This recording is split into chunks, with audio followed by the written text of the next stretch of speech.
हमारे वर्कर, हमारे कार्यकर्ताओं के बीच में एक बहुत गंदा, एक बहुत नीच तरीके का एजेंडा फैलाने की कोशिश की है। हमारे लोगों को भ्रमित करने की कोशिश की है, डिमोरलाइज करने की कोशिश की है। वो बोलते हैं कि भाई हाथी पिछले कुछ सालों से आगे बढ़ नहीं पा रहा है क्योंकि वो किताबों के बोझ में दबा है। परंतु साथियों, ये सरासर झूठ है। और ये अभी रिसेंटली इलेक्टोरल बॉन्ड्स के बारे में जो खबर आई है उससे साबित होता है। आप लोग सब इलेक्टोरल बॉन्ड्स के बारे में जानते हैं? यस साथियों, जानते हैं कि नहीं जानते? तो आप लोग ये भी जानते होंगे कि पिछले 6 सालों में इन इलेक्टोरल बॉन्ड्स के द्वारा 25 राजनीतिक दलों को 16,500 करोड़ रुपए मिले हैं। जानते हैं ना साथियों? हाँ, जानते हैं। परंतु इन 25 राजनीतिक दलों में एक पार्टी का नाम नहीं था। आप जानते हैं कौन सी पार्टी है जिसको? जब आप ये सब बखूबी जानते हैं कि बीएसपी ने आज तक एक भी रुपया किसी पूंजीवादी या कंपनी से पैसा नहीं लिया है, तो कैसे बोल सकते हैं कि हाथी पे किताबों का बोझ है? हाथी पे किताबों का बोझ नहीं। वो अपना कार्यकर्ता उस किताब को अपना कर्तव्य समझता है ताकि वो अपने मूवमेंट को आगे चला सके। जानते हैं ना आप सब साथियों कि बीएसपी ना कभी किसी पूंजीवादी के पैसों से लेके अपना इलेक्शन लड़ती है और ना ही आगे कभी लड़ेगी। तो साथियों, जैसा कि आप सब जानते हैं कि ये जो लोग बोलते हैं कि बीएसपी कार्यकर्ताओं पे बोझ डालती है, ऐसा कुछ नहीं। बीएसपी अपने लोगों के तन, मन और धन से, श्रद्धा से चलती है। साथियों, जैसा कि आप जानते हैं कि लोकसभा के आम चुनाव चल रहे हैं और इस लोकसभा चुनाव में अन्य पार्टी आप लोगों से आकर आपसे वोट मांगने का काम करेगी। परंतु इस बारी आप वोट डालने से पहले उनसे पिछले 10 साल का रिकॉर्ड जरूर मांगिएगा कि पिछले 10 सालों में जब वो सत्ता में रहे हैं तो उन्होंने आप लोगों के लिए क्या काम करके दिए। साथियों, आप जानते हैं कि बहन जी के सख्त आदेश हैं कि बीएसपी कभी मैनिफेस्टो जारी नहीं करती, बीएसपी कभी आने वाले 5 सालों के बारे में वादे नहीं करती। बीएसपी हमेशा अपने पिछले कामों को लेकर चुनावी मैदान में उतरती है और अपने सपोर्टर्स को बताती है कि किस तरह उसने अपने 5 साल के कार्यकाल में क्या क्या काम करे। तो साथियों, मैं भी आपसे दरख्वास्त करूंगा कि आप जब विपक्षी पार्टियां आप लोगों के बीच में आए और वोट मांगे तो आप उनसे पहले उनके पिछले 5 से 10 साल के कार्यकाल की रिपोर्ट कार्ड मांगिएगा। साथियों, बीजेपी की केंद्र में रही सरकार पिछले 10 साल से चल रही है और वह इस बार आप लोगों के बीच में गली मोहल्लों में घूम रही हो, परंतु उनसे कुछ मुद्दों पर आप लोगों को सवाल करने हैं। साथियों, पिछले 10 सालों में न शिक्षा पे उन्होंने कुछ काम किया, न सुरक्षा पे कुछ काम किया, न यहाँ रोजगार के लिए कोई काम किया। अब शिक्षा की बात करें तो साथियों, हम सरकारी स्कूलों के बच्चों के सर्वे, सरकारी रिकॉर्ड्स में देखें कि आजकल 8वीं कक्षा तक के बच्चे आज अंग्रेजी के शब्द पढ़ नहीं पाते। अगर हम एजुकेशन की बात करें तो स्कूलों में, सरकारी स्कूलों में आप बच्चों से अंग्रेजी में बात करने को कहें तो बेचारे सेंटेंस नहीं बना पाते। जा रही बात मैथ की, प्लस माइनस मल्टीप्लिकेशन डिवीजन की, तो 8वीं तक के कक्षा के बच्चे, आधे बच्चे आज बेसिक मैथ्स नहीं कर पाते। और आजकल 65% से अधिक सरकारी स्कूलों में कंप्यूटर्स तक की फैसिलिटी नहीं है। साथियों, आप सब जानते हैं कि शिक्षा कितनी महत्वपूर्ण होती है एक बच्चे का भविष्य बनाने के लिए। अगर भाजपा सरकार पिछले 10 सालों में हमारे बच्चों को शिक्षा ना दे पाई तो उसने हमारे खाली बच्चों की शिक्षा के साथ नहीं, आपके भविष्य के साथ खिलवाड़ किया। साथ ही साथ आज साथियों 10 साल में शिक्षा तो पूरी कर नहीं पाए, ना बेचारे रोजगार दे पाए। आज 3 में से 1 ग्रेजुएट युवा साथी बेरोजगार घूम रहा। सरकारी नौकरियों के नाम पर सिर्फ पेपर लीक करने की खबरें आती हैं। जहां पर अगर कोई नौकरी निकल भी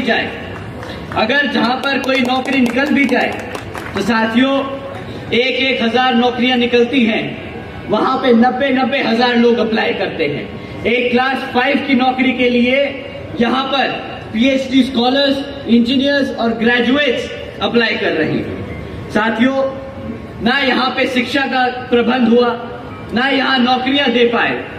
अब आप ये देखिए कि किस तरह वो दीमक की तरह हमारे सिस्टम को तोड़ने की कोशिश कर रहे हैं। जब आपके बच्चे पढ़ेंगे नहीं तो वो कैसे अपने पैरों पर खड़े हो पाएंगे? जब उनके पास नौकरी नहीं होगी तो कैसे वो घर में आप लोगों के पास वापस मुड़कर आप लोगों की मदद कर पाएंगे? ना नौकरी होगी, ना रिजर्वेशन होगा। साथियों, भाजपा का हमेशा से वादा रहा था कि भाई हम हर साल 2 करोड़ नौकरियां देंगे। अब 2024 में ना नौकरी की बात होती है, ना तरक्की की बात होती है, ना रोजगार की बात होती है, ना सुरक्षा की बात होती है, तो सिर्फ मंदिर, मस्जिद और धर्म की। ना धर्म ने कभी किसी का पेट भरा है, ना कभी भर पाएगा।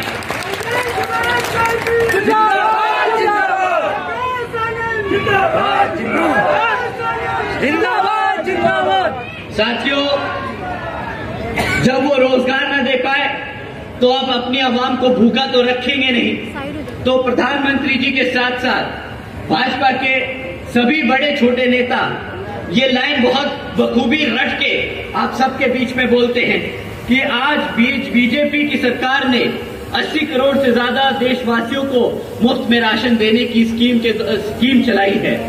परंतु कोई इनसे पूछे कि भाई 80 करोड़ लोगों को अगर आपकी खाने की स्कीम में, आपके खाने राशन की स्कीम पे डिपेंड होना पड़ रहा है, तो मतलब आज आधे से ज्यादा देश गरीबी रेखा के नीचे खड़ा है। तो किस बात की वो डेवलप्ड इकोनॉमी की बात करते हैं? किस मुंह से बोलते हैं कि ये इंडिया आगे बढ़ रहा है?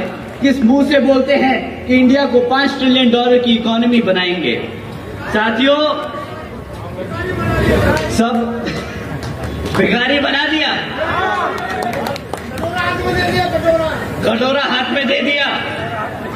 कोई बात नहीं साथियों, इस बार ये आने वाले लोकसभा चुनाव में इनको वही कटोरा थमा के वापस भेज दीजिएगा।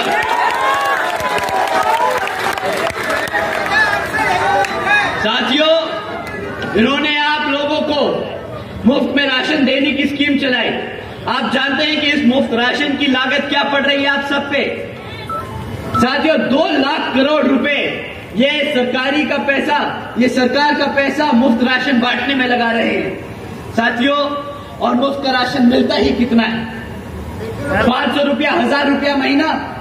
आप लोगों को साल में 6000 रुपए का राशन देते हैं, ज्यादा 12,000 रुपए का राशन दे लेंगे। परंतु आपसे छीनते क्या है भाई? क्लास 4 और 5 की अगर नौकरी भी लग जाए तो 15 से 20 हजार रुपए महीना की नौकरी लगती है। साल का आपको 2.5 लाख रुपया कमाने को मिलता है। ये 12,000 रुपए देके आपसे 2.5 लाख रुपए का चूना लगाते हैं। अगर यही है गुजरात का मॉडल, तो इस भारत को गुजरात का मॉडल नहीं चाहिए।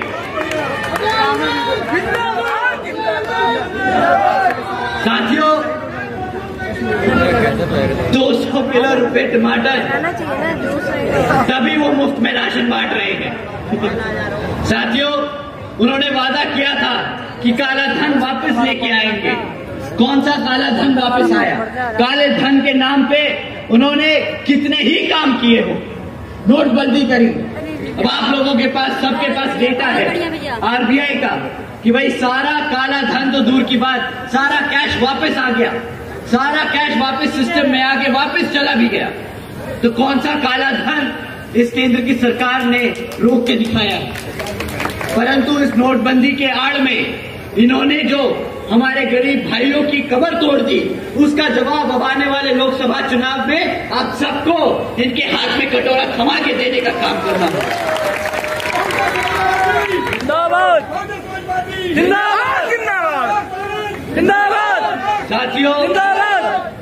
ये तो रही केंद्र की भाजपा सरकार। अब यहाँ पे राज्य की भाजपा सरकार भी कुछ कम नहीं। वह अपने आप को बहुत गर्व महसूस करते हैं जब बोलते हैं कि जी हमारी सरकार को बुलडोजर की सरकार बोला जा रहा है। उनको बोला जाता है बुलडोजर की सरकार क्योंकि उन्होंने गरीब लोगों के घर तोड़ने का काम किया। ये कोई गर्व की बात नहीं, ये कोई गर्व की बात नहीं। अगर यही इन्होंने बुलडोजर चलाए होते गुंडा और माफियाओं के अवैध धंधों पर, तो हम बिल्कुल बेशक उनके साथ खड़े होकर बोलते कि हाँ जी बहुत बहुत अच्छा काम किया है। परंतु जो आपने गरीब लोगों के घर तोड़े ना, मुख्यमंत्री जी को आने वाले विधानसभा चुनाव में इसका भी जवाब देना होगा। साथियों, ये सरकार अपने आप को फाइनेंशियली साउंड बहुत बोलती है कि हम बहुत टाइप की टेक्नोलॉजी ला रहे हैं, हम बहुत ज्यादा डेवलपमेंट कर रहे हैं। इनसे अगर हम आपके सामने अगर एक डेटा रखें तो इनसे इनकी फाइनेंशियल प्रूडेंस समझ आती है। साथियों, जब भाजपा की सरकार केंद्र में 2014 में आई थी तो केंद्र सरकार पर 58,60,000 करोड़ का कर्जा था। आज 10 साल बाद 2014 में इस भारत सरकार ने अपने ऊपर 152 लाख करोड़ का कर्जा ले लिया है। 152 लाख करोड़ का कर्जा जो यहाँ के देशवासियों को देना पड़ेगा, हमारे भारतीय लोगों को देना पड़ेगा अपनी मेहनत की कमाई से। साथियों, ये 152 लाख करोड़ का हिसाब अब इनसे हमें मांगना होगा कि इन्होंने ये 152 लाख करोड़ रुपए खर्चे तो कहाँ खर्चे, क्योंकि ना हमारे युवा साथियों के पास रोजगार है, ना हमारी बहन बेटियों के पास सुरक्षा है, और ना ही हमारे यहाँ पे कोई नए स्कूल्स और कोई हेल्थ केयर के लिए हॉस्पिटल्स बनाए गए। साथियों, यह तो रही भाजपा की सरकार की हाल।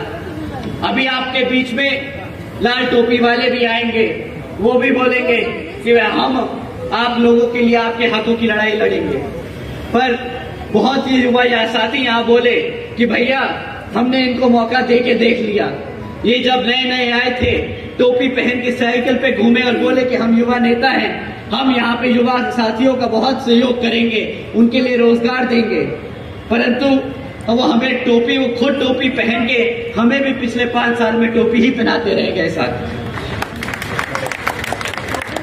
साथियों, उन्होंने एक तरफा, जिस समाज ने उनको एक तरफा वोट डाला, पिछले कुछ दिनों ने आप लोगों ने सबने देखा कि किस तरह जब इस समाज पर उत्पीड़न हुआ, जब इस समाज पर तकलीफें आई, तो किस तरह इस समाज के समाजवादी पार्टी के अध्यक्ष चुप्पी साधे बैठे रहे। साथियों, जो आपके हकों के लिए नहीं बोल सकता, जो आपके हकों के लिए नहीं लड़ सकता, वो आपके वोटों का हकदार नहीं।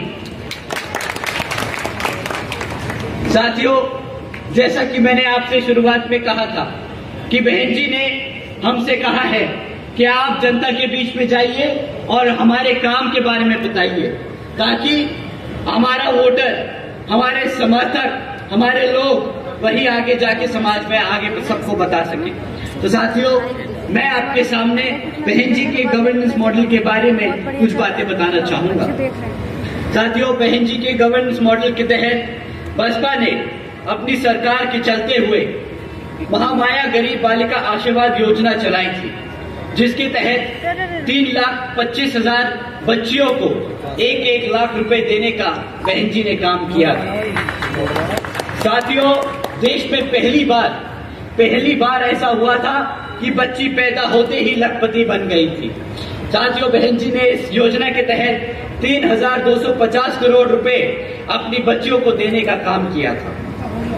बहन जी के गवर्नेंस मॉडल के तहत बसपा की सरकार ने सावित्रीबाई फुले बालिका शिक्षा योजना भी चलाई थी, जिसके तहत 7 लाख से ज्यादा बच्चियों को 12वीं तक की शिक्षा प्राप्त करने हेतु बहन जी ने 600 करोड़ रुपए से ज्यादा इन बच्चियों को पढ़ाने के लिए खर्चे थे। साथियों, बहन जी ने एक तरफ हमारी बच्चियों को मुफ्त में शिक्षा देने का काम किया ताकि वो अपने पढ़ लिख कर अपने पैरों पर खड़ी हो सके।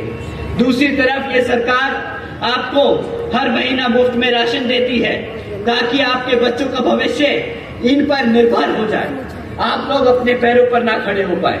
साथियों, एक अच्छे लीडर में उनकी पॉलिसीज में पता चलता है कि वो कितना अच्छा लीडर और कितना अच्छा अपने लोगों से जुड़ा है। साथियों, बहन जी के गवर्नेंस मॉडल के तहत बसपा ने सरकारी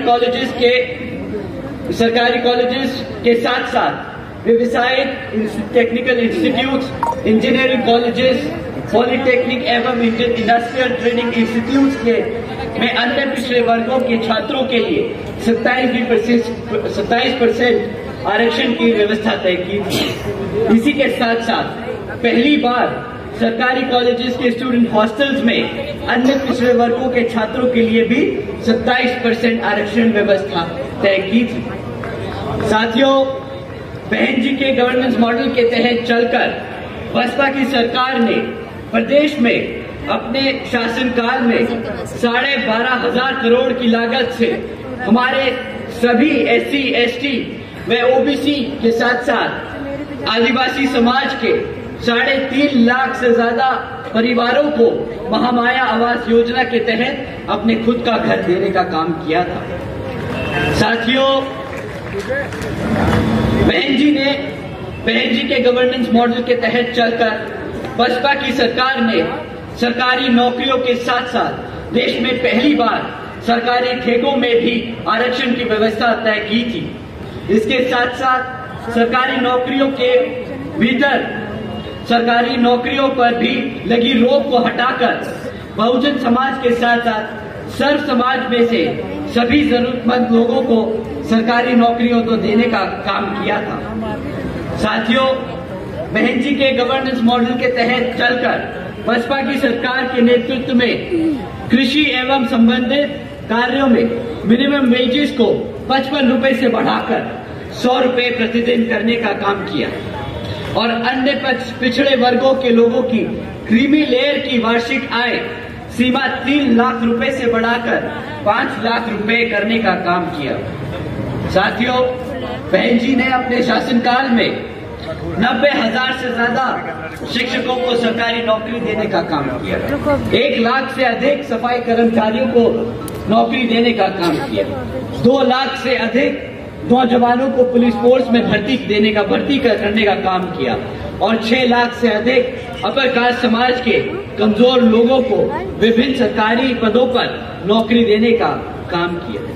साथियों, बहन जी ने हर स्तर पर एक रिकॉर्ड छोड़ के रखा है कि अपने 5 साल के शासनकाल में युवाओं को नौकरी दी, हमारे बच्चों को शिक्षा दी, हमारे बुजुर्गों, हमारे पिछड़े वर्ग के समाज को छत देने का काम किया।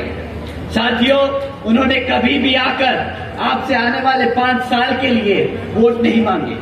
उन्होंने हमेशा से अपने कार्यकर्ताओं को बोला है कि जो हमने मेहनत करी, जो हमने लोगों को लाभ पहुंचाया, उसको जाके अपने समाज में बताओ, ताकि आने वाले 5 साल अगर वो वोट डाले तो वो पता रहे कि वो किसके लिए वोट डाल रहे हैं और उन्हें क्या मिलने वाला है। साथियों, आज मैं आप लोगों का ज्यादा समय ना जाया करते हुए अपनी बात को यही विराम देता हुए यहाँ पर विभिन्न क्षेत्रों में हमारे लोकसभा के चुनाव लड़ रहे प्रत्याशी को आने वाले लोकसभा चुनाव में हाथी के सामने वाला बटन दबाकर आप लोग विजय बनाएं और यहाँ पर बहन जी के हाथ मजबूत करने का काम करें। जय भीम, जय भारत।